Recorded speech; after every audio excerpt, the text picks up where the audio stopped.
Hi welcome to మన TV. నేను మీ Manoj. Jubilee Hills లో ఇప్పుడు ఉప ఎన్నిక జరగబోతుంది. మరి గతంలో 2 సార్లు మాగంటి గోపీనాథ్ ఇక్కడ ప్రాతినిధ్యం వహించారు. మరి ఇలాంటి నేపథ్యంలో ఇప్పుడు అప్పుడంటే అధికారంలో బీఆర్ఎస్ ఉంది కాబట్టి బీఆర్ఎస్ గెలిచింది ఇక్కడ. సో ఇప్పుడు మరి అధికారంలో కాంగ్రెస్ ఉంది. మరి ఇక్కడ ఏ పార్టీ గెలిచే అవకాశం ఉంది, ఎవరికి ఎక్కువ మద్దతు ఉంది? సో తెలుసుకుందాం, మనం ప్రజలతో మాట్లాడే ప్రయత్నం చేద్దాం. ఇప్పుడు మీ పేరు? మనోజ్. జూబ్లీ హిల్స్ లో ఏ పార్టీ గెలుస్తుందంటే ఏం చెప్తారు? జూబ్లీస్ లో అంటే కొంచెం కొత్తదనం నా ఒపీనియన్ అయితే కొత్తదనం కోరుకుంటున్నాం. సో ఏదైనా ఒక డెవలప్ కానీ అంటే ఎక్కడైనా పోటాపోటీగా ఉంటే కొంచెం మార్పు వస్తుంది కదా. ఇప్పటి వరకు ఒకే లూప్ లో వెళ్ళింది. దాని తర్వాత ఇంకొంచెం ఏదైనా కొత్తది వచ్చి వాళ్ళు ఏం చేస్తారు అనేది చూడాలనుకుంటున్నాం. అంటే ఇప్పటివరకు ఎంతవరకు అయితే యాజ్ యూజువల్ గా అయిపోయింది, పెద్దగా ఏదైనా చేయడం కానీ అంతంత మాత్రాన్ని. మీరు మార్పు కావాలంటున్నారంటే బీఆర్ఎస్ కావాలని కోరుకుంటున్నారు. సో అంటే ఏ పర్టికులర్స్ లో అంటే ఎలాంటి జోనర్ లో ఇక్కడ మార్పు జరగలేదు కాంగ్రెస్ గవర్నమెంట్ వచ్చాక గోయింగ్ ఇప్పుడైతే పోలీసుల పరంగా కొన్ని మార్పులు అయితే వచ్చాయి. ఏదైతే అవ్వాలో కొన్ని లాస్లు కూడా అయ్యాయి, అలాగే ప్లస్లు కూడా ఉన్నాయి. సో పర్టికులర్ గా చెప్పడానికి అంత ఐడియా లేదు. ఇక్కడ జూబ్లీస్ పరంగా వస్తే ఇప్పుడు ఒకరే వచ్చి ఇన్నాళ్ళు అవుతా ఉంది, ఏమవుతుందో తెలియట్లేదు. సో సరైన పోటీ వచ్చి, సో ఎప్పుడైతే పోటీ ఉంటుందో నేను మంచి చేస్తా అంటే నేను మంచి చేస్తా అని అప్పుడు ఏదైతే వస్తారో దానివల్ల జనాలు బెనిఫిట్ అవుతారు.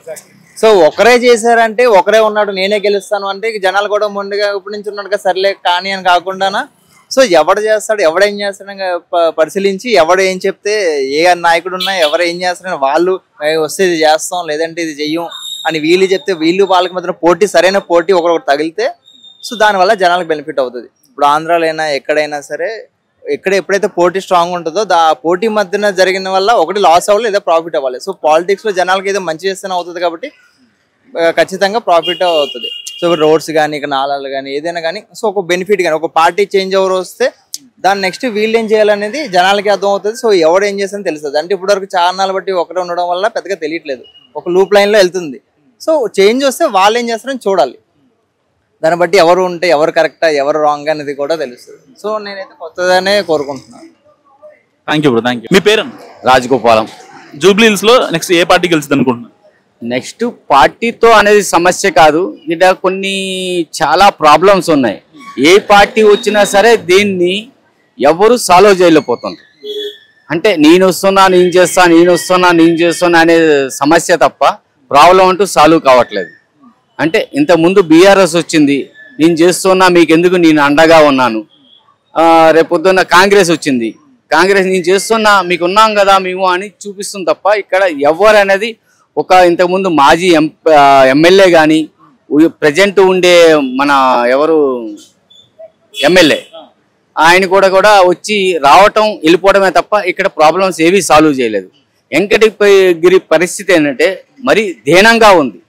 కృష్ణనగర్, వెంకటగిరి, జూబ్లీస్ అంతా ఇంత వరస్ట్గా ఉంటుందని ఎప్పుడు అనుకోలేదు. ఏదైనా వర్షాలు వచ్చినా సరే దాన్ని ఎవరు పట్టించుకోవడం, డ్రైనేజ్ ప్రాబ్లమ్స్ చాలా ఉన్నాయి. దీనికి ఏంటంటే వేరే ప్రభుత్వం వచ్చి చేస్తాదని మేము అనుకోవట్లేదు. ఉండే ప్రభుత్వం కూడా దీన్ని కొద్దిగా ఇంట్రెస్ట్గా తీసుకోవాలి. ఇంకో విషయం ఏంటంటే ఇంతకుముందు బీఆర్ఎస్ అంటే పార్టీ పరంగా కాదు, బీఆర్ఎస్ కాంగ్రెస్ వ్యతిరేకమని కాదు, బీఆర్ఎస్ చేసినంత కృషిగా కాంగ్రెస్ ప్రభుత్వం చేస్తలేదు. నెక్స్ట్ వచ్చే అవకాశం బీఆర్ఎస్ వస్తే దాన్ని కొద్దిగా పాసిబుల్ అవుతుందని నా ఒపీనియన్ చెప్తున్నా. బీజేపీ ఉంది, బీజేపీ అంటే ఇక్కడ బీజేపీ లీడర్స్ కూడా ఎవరు కరెక్ట్గా లేరు. బీజేపీ లీడర్స్ వచ్చి చేస్తారనేది మాకు వ్యక్తిగతంగా కూడా ఆలోచన కూడా లేదు. అది నా ఆలోచన. ఫైనల్ ఏ పార్టీ అయితే విన్ అవుతుంది అనుకుంటున్నారు?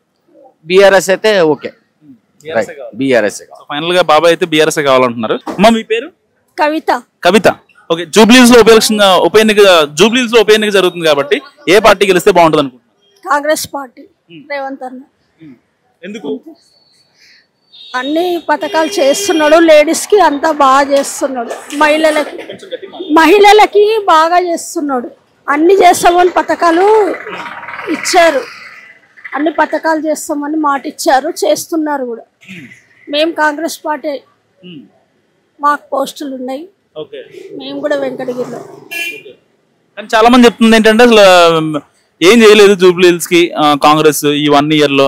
మళ్ళీ ఎందుకు కాంగ్రెస్ రావాలి, అధికారంలో ఉంది కాబట్టి రావాలని చూస్తున్నారు తప్ప ఇక్కడ కాంగ్రెస్ వచ్చి ప్రత్యేకంగా ఏం చేసేది లేదు అనేది కొంతమంది చెప్తున్నమాట. దానికి మీరేమంటారు?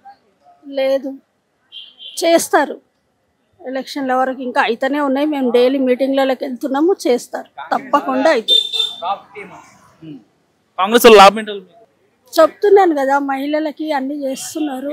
ఒకటి స్కీమ్లు ఇస్తున్నారు, కరెంట్ ఇచ్చారు, మళ్ళీ 25 అన్నారు, అవి చేసి ఇచ్చాము. డబుల్ బెడ్రూమ్లు వస్తున్నాయి, ఇప్పుడు స్టార్ట్ అవుతున్నాయి. ఇంకా అన్ని పథకాలు చేస్తామని చెప్పారు. మీ పేరు? गुलाम सरवर। गुलाम सरवर। किधर से आया? मैं कलकत्ता। कलकत्ता से आया। ओके, इधर कितना साल से इधर रहना? 13-14 साल हो गए। जुबली हिल्स में बाई इलेक्शन हो रहा है ना, सो क्या किसका पार्टी जीत हो तो आपका मुश्किल? अच्छा, मैं पॉलिटिक्स के बारे में ज्यादा मेरे को मालूम नहीं है, मगर केसीआर साहब को मेरे को पर्सनली अच्छा लगता। उन्होंने तो अच्छा है, क्यों बोले तो उन्होंने रहने का टाइम बहुत बंगाली वालों, तेलुगु वालों सबको घर मिला, हर तरह का सुविधा था। आपकी मिला? मेरे को नहीं मिला, मेरा बाजू वालों को मिला। मेरे को मिलने का जरूरत नहीं है, मगर बाजू वालों को मिला। मगर उन्होंने रहे तो कारोबार भी अच्छा चलता। कांग्रेस गवर्नमेंट में किसान लगता, मेरे को अच्छा नहीं लगता। कांग्रेस बेकार है, मेरा नजर में बेकार है, समझ गए? रोड्स एंड म्युनिसिपैलिटी ड्रेनेज उसके बारे में तो मेरे को नहीं मालूम सर, नहीं मालूम। केसीआर आना, केसीआर आया तो मेरे को अच्छा लगता पर्सनली उसको। मैं कभी वोट नहीं डाला अभी तक इधर, मेरा इधर वोटर आइडेंटिटी नहीं है, उसको अच्छा लगता मेरा पर्सनली ऐसा।